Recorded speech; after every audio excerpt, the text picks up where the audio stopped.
go.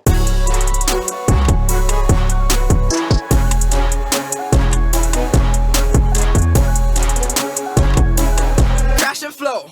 All right, so this is, I think, a new clip. We're on. Yeah. So I think this is a new clip. Yeah. This is the reason why I love, like another reason to love Shan Gillis. Is this on Kill Tony? Yeah. Oh yeah, I saw this. That's All right, hilarious. so let me play it. Here we go. You saw I'm Vietnamese and What? No, go ahead. Okay. Let me just bring it back. I thought you were gonna take you a little bit more to set up. I seemed like, oh, he's ready. All right, here we go. Go. I'm Vietnamese and Jewish, which makes me a Viet Jew. God bless you. I got a serious problem with this guy because first of all, well, you didn't say thank you to my liege here, and you dress like a slob. All we've done for the Jewish people, we've given you Right. our entire government, and what did you do other than commit genocide, which, as a Vietnamese person, you would think maybe we're against that type of thing, but...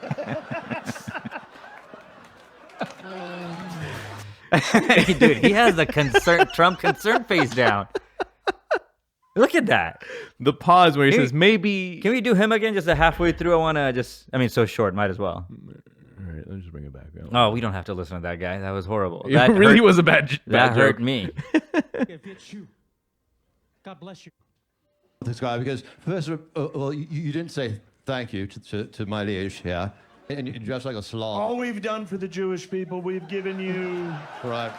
our entire government, and what did you do other than commit genocide, which, as a Vietnamese person, you would think maybe we're against that type of thing, but... Probably pretty good.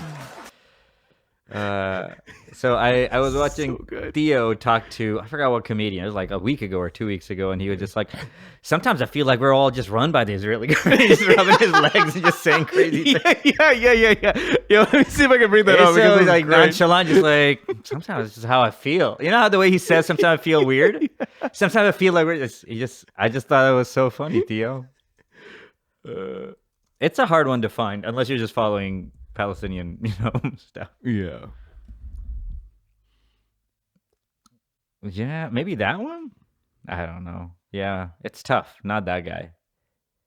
It's been a few. Damn it. Yeah, it's tough. All right, whatever. Let me just blind click this They're one. just so gayist or whatever, you can't help but yell it. Look at these guys. Let's see what happens here. I mean, dude. Demonstrating for Hamas. They are in with the terrorists. They were for the Palestinians. Well, it's sort of the same cause. Why, are you? I'm on the side of the kids. Yeah, that's easy to say. You know, no one wants to see kids dead. This is a war. That was very brave of you to say that. This is a war. No, He I'm sounds the like one he has who's no actually brave feelings. on this. Pat yourself on the back. It's easy to say I'm for the kids. Who's not for the kids? Well, I it don't comes down to real hard-nosed decisions. Like a country. Stop talking like you're a general. A country. I love this next part. It's like, I'm not saying that they didn't have a right to go back. I'm just sitting there going like, how do I look at We're the only country in the world that they get attacked, and then as soon as they counterattack, it's like, well, we got to stop this shit now. Don't attack them. You're just so gay. Oh, all right, that was shit. No. Somebody used Theo as clickbait. Yeah, they really did. He had nothing to do with the rest of that clip. That sucked. Anyway, yeah. So Shan Gillis, bro, hilarious. Yeah. I don't know. Like, it just seems like he's gotten more and more popular, more and more talented. Getting the at-bats, bro. The at-bats matter. Yeah. They really do. You can see it with some people. Yeah. That guy's fantastic. So good. Yeah. And then he's getting like cooler. Like, he's more tapped in, and he's, I don't want to say that he's taking the right sides of the arguments, but like, it does seem like there's more at play in his comedy than just whatever is the easiest thing to make fun of. You listen to his podcast? No. Okay. So he is unusually into certain things. Okay. Specifically history. Unusual. Like, people should know this. Some people read one book and Right. Like I've been there. You give me one book on a subject, Yeah. catch me the next day. Yeah. I'm wearing the book, right? Yeah.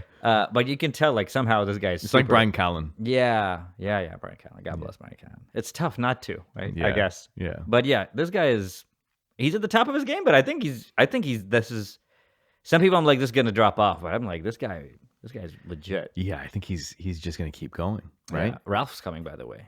Oh, At the end of the Barbosa? month. Yeah. And at the end of May, he is coming. Okay. It's like $70 right now. Should we get tickets? I think we should. I'd love to see. It's Ralph and that guy Rene Vaca. I don't know his name. Oh, that guy, the loud dude. The Mexican dude. Oh yeah. man, I freaking love him, dude. We should go. I did not know they worked together because like the because the second guy, Yeah. right, Vaca. Let's bring this up. Let's see if I can find. Yeah, Like, I think I gotta confirm. you could go Ralph Barbosa and it'll show his name if you don't know his name. All right. I would do it in the search bar, but you could. And Rene Vaca. Okay, let me see if this. Yeah, this guy. Yeah, man, this guy. Yeah, this guy is great. Yeah, I really do like him. He does a lot of Hey, fool. Yeah, that. But he does a Are lot you of dressed like that? crowd work. Yeah. Where he'll just find two people, and what he loves is a girl and a guy sitting at a table together that are not together. Yeah. Right? Because then he'll be like, "Who's paying for the meal?" Yeah. Right? He's like, and then after he'll go and try to find some other girl to like hook up the dude. So funny. Dude, it's amazing. He's pretty funny. No, he's great. Okay, He's a so good if they're time. both coming, bro, we should go see them. Yeah, man. It's a theater. It's not like I wish it was like. It's not gonna be Comedy Bar Danforth. That would have been the best. Yeah, It's yeah, like yeah. $37. We're gonna be 10 feet away. Let's do it. Yeah. Comedy Bar Danforth. It's like, hey, premium seats, $6 more. Like, let's splurge. You know. Yeah, I wouldn't mind going in the back to there as well because, dude, we went when it was the winter time and we were in the Arctic watching. We Fahim. were under the. We didn't realize we were under the air conditioning vent. Also, that place shouldn't seat people. That spot we were in was a problem. Also, they shouldn't be blasting it directly down into people's heads. It seemed like it was right above us. At That's first, wild. Yeah, it was wild. Great show. Great show. Yeah, I listened to it again. And I was like, this guy's fun. Yeah, he really is. Stupid as shit. Fun. The whole time fun.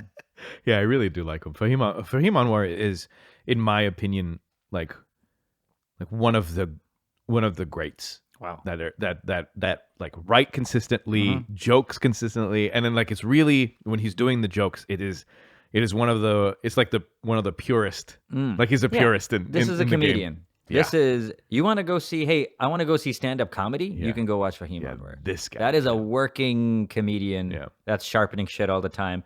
Is it going to be about stuff you know about or like? No. Are you going to laugh? Yeah. Yeah, you go. But it's like it's silly. It's the silliest shit. which amazing. Yeah. Some of the stuff. This is what you want. Like Yeah. this Ralph is- too. That's what I'll say about Ralph. Ralph.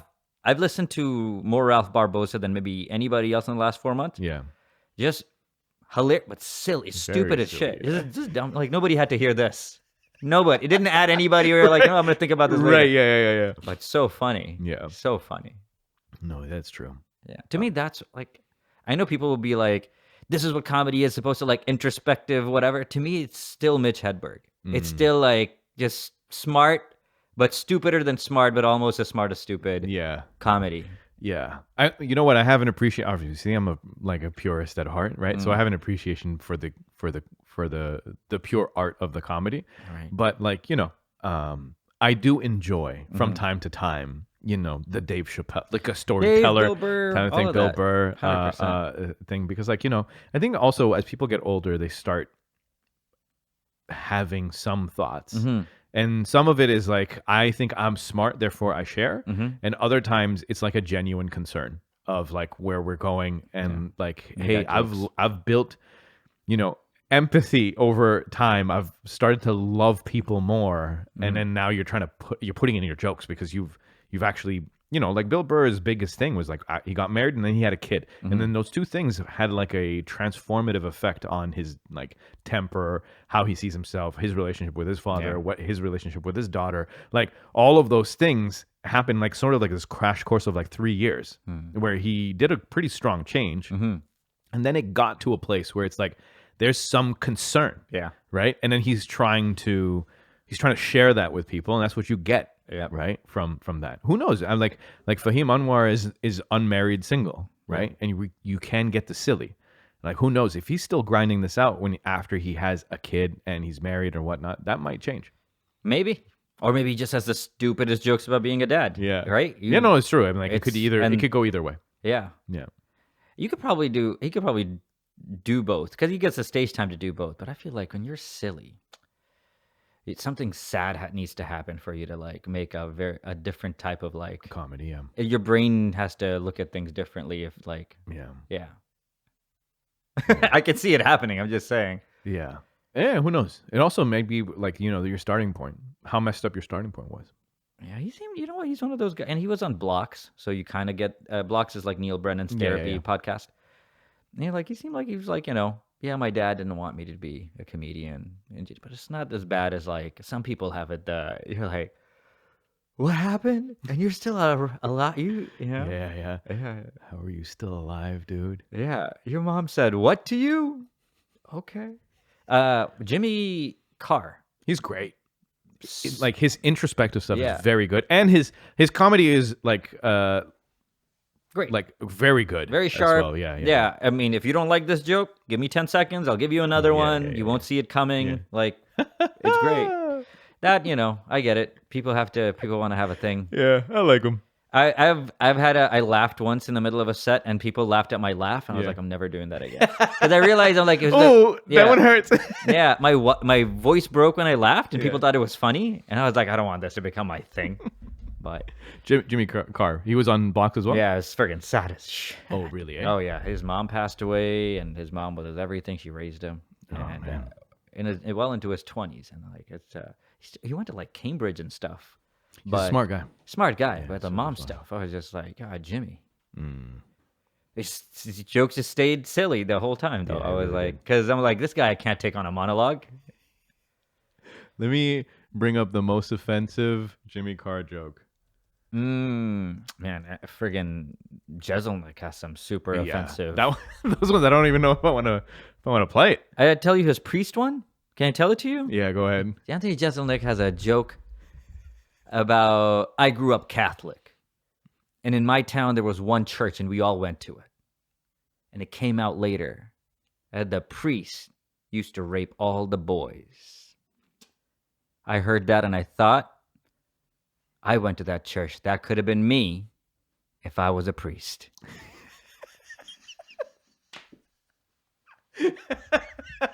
Bro.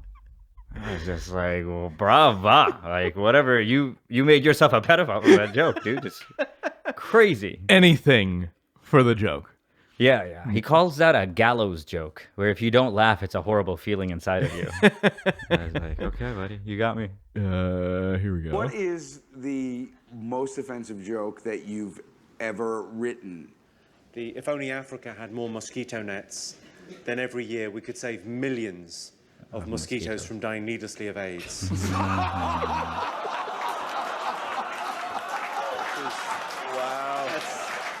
What is... I like the show. It's too bad that it hasn't been they had like a limited run. But that was fun. It was just comedians sitting, like 4 or 5 comedians sitting on a sofa, just format. Green room, right? The green room. Yeah, I think so. The format's been there. Just like you need some folks a guy to get to do together. it. Yeah, you need a dude. You need a Colin Quinn or whoever at the time is willing to sit down with 4 guys. Yeah. Also, not take too much space. That's the agreement with the 4 dudes, dude. That's the hard part, is having 4 dudes of an equal caliber. They don't feel like they need to talk all the time. Yeah. Or you get one powerhouse that makes sure that all 3 of them have to sit down. Like, what's his name? The great, like Bill Burr loves him. He's passed away. Patrice O'Neill. Yeah. Yeah, Patrice was Put Patrice. I've seen so much Patrice. I feel like I've seen all of him. But I feel like whatever has been recorded, I've seen. It's crazy. He got some jokes about hitting people while having sex with them, which is wild. Yeah, this is pretty wild. Yeah. But and he's doing them in theaters, in Just for Laughs. It's recorded. I was like, bro, you can't do that. You can't say this right now. That subject got so much harder later, Patrice. That's so true. And I love the stories that other comedians talk about when they talk about Patrice as Yeah. like, you know, if you survived being in a room with him, Yeah. like you were cool. There was one where like Kevin Hart was on the stage and he was not doing well. Right. And then he like all of a sudden you see a phone book just flutters through through the air and lands on the stage, and it's just Patrice yelling, "Read it! It's funnier." Or something like Kevin that. Hart has that in his book where he talks about. Oh, he that. does? It's very- You know, I will say this about like comedians are. It's such a weird. And the better they are, the more odd they are. Yeah. It's like you have some odd people who are not funny at a lower level, and that's just an odd person who's just like doing this for attention. Yeah. But even when you get to like, oh, all of these people are pros, or they've been on TV, or they've had like a album nominated on something. Yeah. It's a character group. Yeah. They're comedians. They're all characters. It's very, very interesting. Yeah. Hisham has a documentary he's featured in coming out this month on Crave. Oh, damn. Yeah, him, Marito.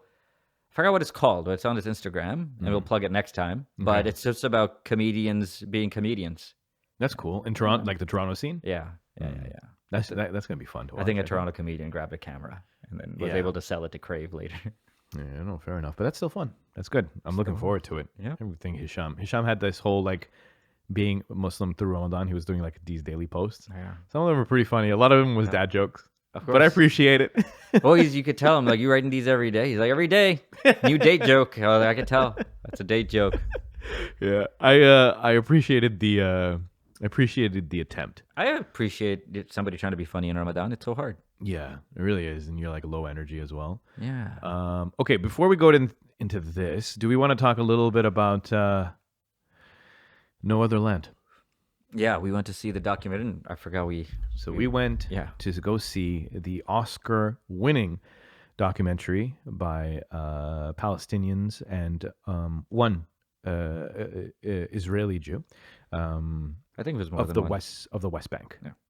But it features like a West Bank Palestinian and an Israeli Jew and their friends, and essentially they're documenting the systematic, consistent creeping of territory gathering by the Israelis and how they go.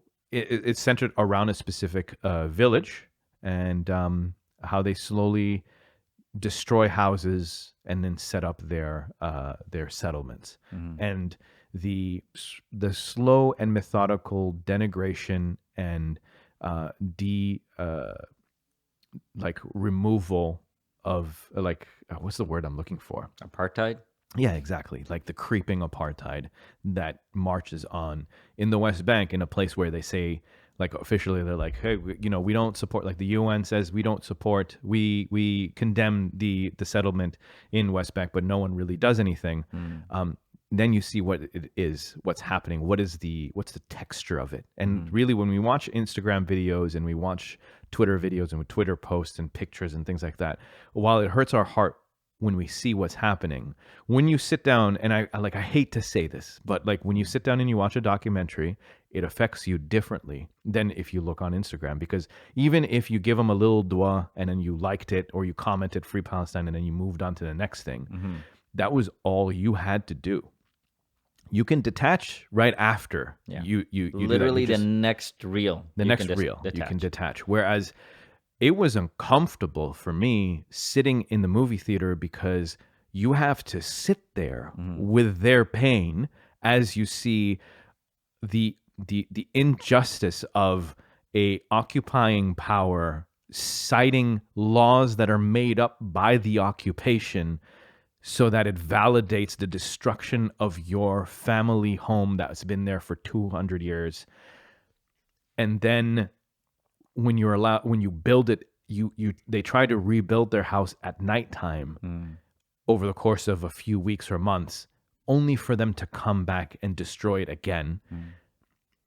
And this constant denigration, you got to sit there for an hour. And, that's a small segment of your time for you to feel it for the feature length of the movie. But like it had a profound effect on everyone that watched it in that room, because after the movie was done, the credit rolled and then the house lights came on and it was pin drop silent. Yeah. Because there's no appetite to say anything. There's no There's no want or desire to. I didn't even want to talk to you. Yeah. Like I didn't want to talk to anybody. Me and Medea got up and we left as quickly as possible because it was so much. Trust me, man. Even when the people got up, people would be talking and then burst into crying. Yeah. I saw that multiple times. I was just like, oh wow, this is hard. Yeah. And then the next day was hard. Yeah. It was a tint to my world for many a days afterwards, where like it colored how I saw myself in the mirror. Yeah. Let alone how I like now when I reflect or when I see the posts, it hits a little bit differently. And I'm sad to say that, I'm sad to say that it takes a documentary for you to like build up more of that feeling. I think other people, obviously, that could be just for me, so I can only speak to myself. But I can tell, I feel like it in watching a documentary, it affects you differently than you reading an article. Yeah. It affects you differently than looking at a post.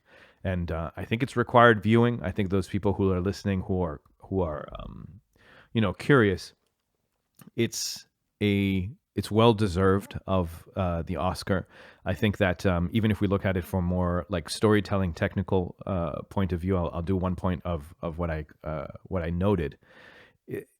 It centers around specifically, like I said, the Palestinian and the Israeli who are trying their best to document what the occupation is doing on a daily basis. And what that means is that they have a small handheld video camera, and anytime the occupation comes into their village, they scramble to get their video equipment and they record what the soldiers are doing as they appropriate more and more land. This is what they do, right? And so upon the recording of it, then they try to do a post, they send it out on Instagram and whatever. But they've been amassing this footage of this illegal settlement, of the Israeli occupation, and so it follows their story of as they're trying to document this, and the movie does a good job in slowly introducing the various people that's involved, the families, the extended families, and the context around, obviously building up, for lack of better words, the character of the various people, or in introducing the characters of it. But there's a pattern involved in the movie, in so much that, like, in the beginning, they introduce the characters so that you can start building your empathy around what you see on screen, and then it goes to the POV of him holding the camera and then going and documenting the Israelis, the military. Then at nighttime, it slows down a little bit. There's less stress. There's less, because at any point in time where you're in confrontation, even with a video camera with the occupation, you could get shot. That could be the end of you.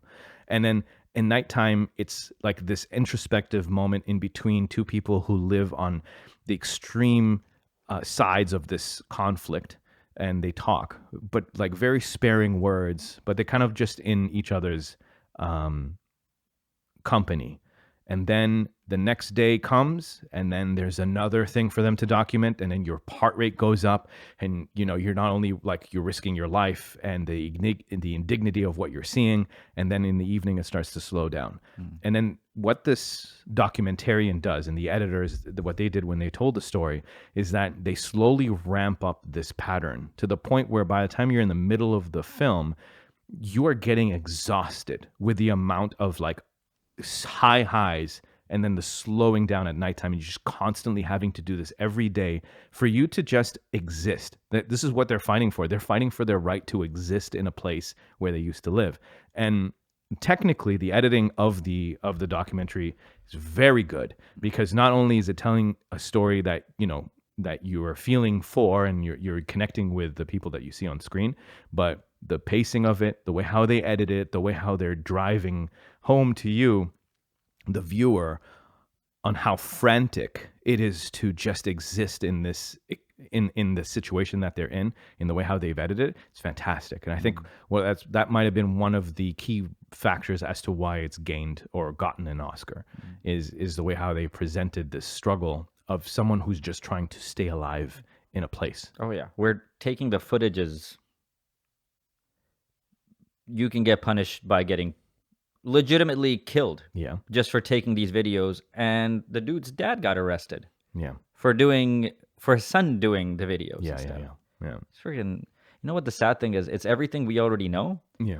But yeah, you watch it in a documentary format and you tasted it or something. It's not like you lived it, but like you feel the heat, you feel the emotions.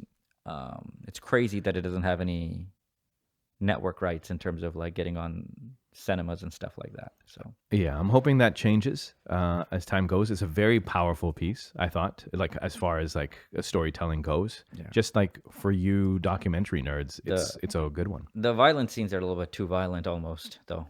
Because there's only 2 violent scenes, but they're like the military shooting people at point blank range and stuff. So it's just like, Well, one is the military, the other one is just a settler. yeah. Just a settler. But with a like, gun.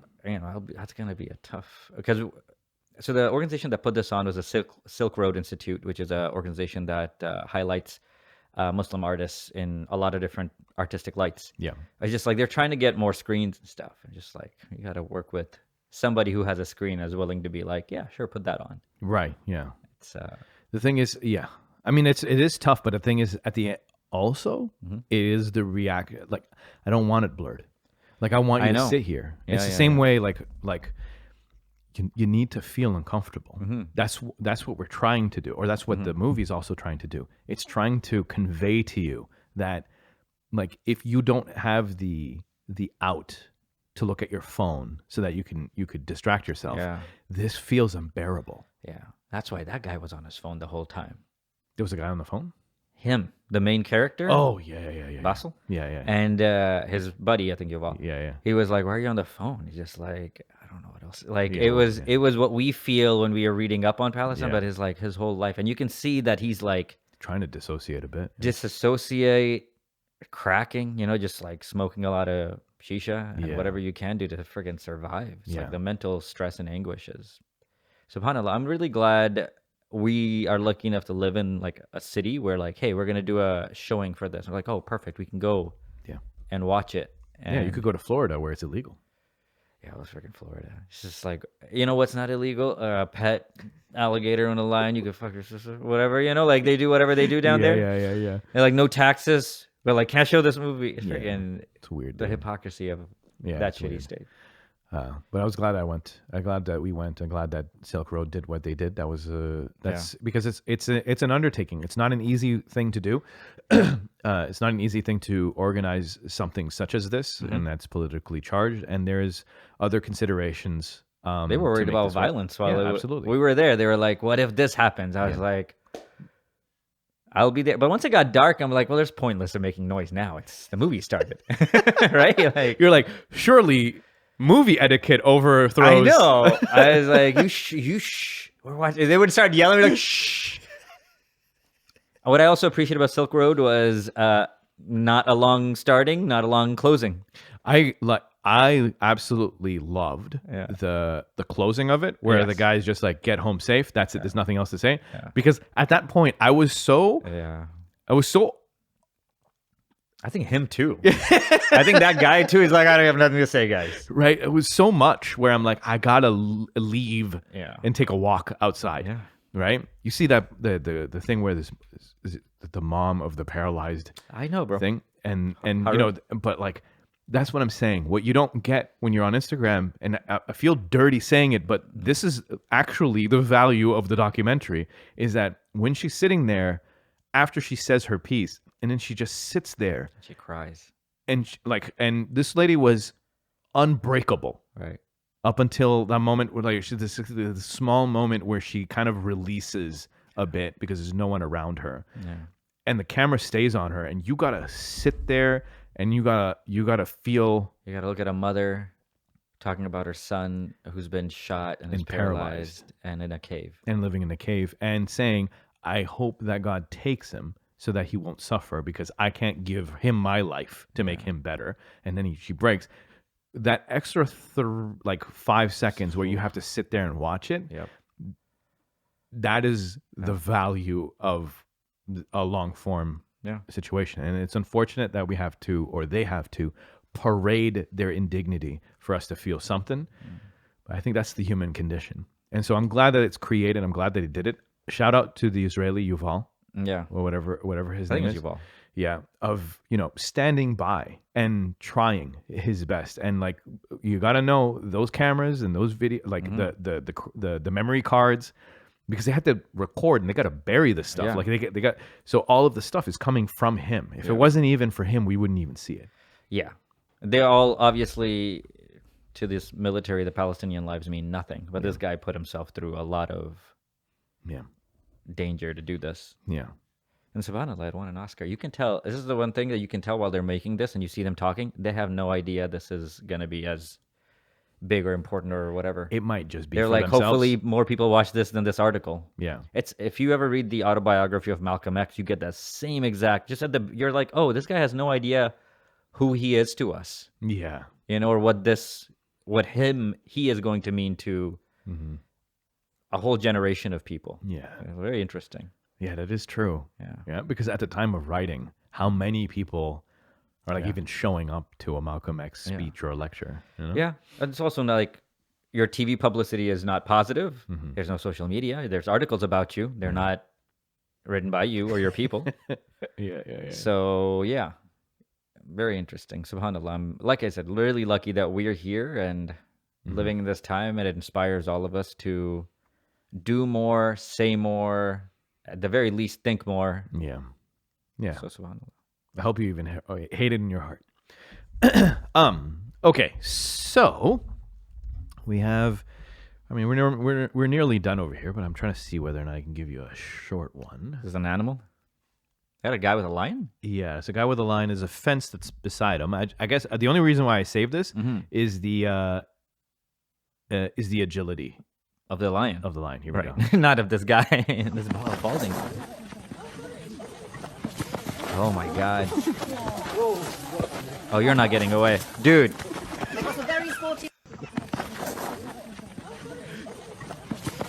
Right here? Oh. Oh, dude, you got him. Yeah, you're not joking a lion at all. No, in you're fact. not joking a lion. I don't know the actual how you would kill a lion. Like, I don't there's think no you, chance. I don't There's think no, you can. Yeah, I don't think if you can. you got small leopards, and that's about it. Everything else is a problem after that. What's the T-Rex? Okay, so this is an underwater T-Rex. Spinosaurus? Let's see. Enormous, fueled, incredible, painstaking. You're telling me you don't have a dinosaur name on this, Yassine? Man, no name. Can you click the next button? Yeah, so I'm going to play it. It's Oh, going to okay. be an actual thingy. What's behind us is the most complete like a- pliosaur skull discovered Pliosaur. probably worldwide. Yeah. Fact that it's got It's like a mosasaurus. teeth mainly still in the sockets, meshed together. It's funny that he's talking about teeth. He was not. It's got so many teeth, They've mate. got two carinas, so sharp cutting edges. Don't it? Ridges along the two faces of the sort of tooth there. At least he's got supposedly to his- break the sort of vacuum. Bro, that's More crazy. advanced features such as these pits in the front of the snout. Oh, This geez, is the look at top of that. the food chain. These are described as the largest carnivorous reptiles that ever lived, and certainly they were the Look at that. mega predator Oh my of God, the dude. Jurassic Seas. Can The you look up more a mosasaurus? fossils we find, the more evidence we can build on that. Look at that. Dang, they found a with the teeth attached. Look at that wicked over-under bite. Look at that, dude. Like the bottom teeth goes past the top jaw. That's how I need to bite through. I'm gonna bite you All bite the through way. through. Mosasaurus or playa. Mosasaurus is easy, I guess. Yeah, can you show me an image? This thing coming at you fast. Wild, dude. Yeah. That's crazy that they even existed. Yeah, it's friggin'. I need a person. Yeah, I don't know what size comparison. There we go.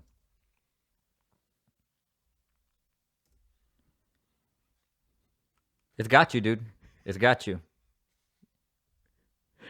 We're so messed. See, the thing is, you're big enough to be food. It's not like sometimes they're so big that you don't really register. Right. Like, what am I? Yeah, but this you're just like, the right yeah, bite size. to get their attention. Let me see this. That is wild. Sea monster comparison. Don't mind if I do. Megalodon. Yep. Megalodon is bigger than the Mosasaurus? Slightly. Oh from my that lord. picture. And what do you got after that? The lead. I'm not gonna. It's a YouTube video. Basilosaurus. Oh, you wanted to go backwards. Elasmosaurus. That one's just his neck, right? That's Yeah, basically it's a brachiosaurus that went into the water and grew flippers. yeah. Like I like it here. So the lizard ones that got in the water ended up becoming crocodiles. Mm-hmm. And then the dinosaur ones that went in the water got flippers and super long. I mean, they're long, like, I guess. Wait. Dinosaurs are lizards. No, but you know how something is like shaped like a lizard, and then you have like a brachiosaurus Oh, or okay, a yeah. diplodocus. Okay, gotcha. So when those guys got in the water, when food was scarce on ground, they just became like they just like, hey, I'm gonna keep everything. Right. I'm just gonna lose these legs. Yeah, right? Just get change flippered. your wheels to fins. But other things like Dimetrodon, like other things that look like a lizard, became like a friggin' water, monster. Megalodon is crazy, dude. Megalodon is crazy. All right. Do I have something Good find. else? I didn't see this. Yeah, that was cool. We've seen this one. This is just regular chat in between the boys. Okay. I think you'll find this fun, at least. Everybody wants to talk about equality, but there's breast enlargement. What about penis enlargement? Not pills, but just like surgery. There is.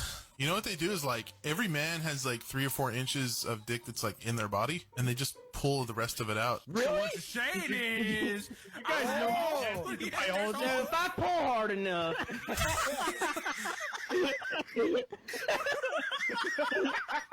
Those guys are having their own podcast. Yeah. This is a poor man's podcast. I've never heard you guys get more excited about something in your entire lives. He's like, I know all sorts of stuff like this. We're not gonna be average out here. 3 to 4 inches. Is that true? And mine even got 3 inches right now. You mean I got more inside me than outside? Bro.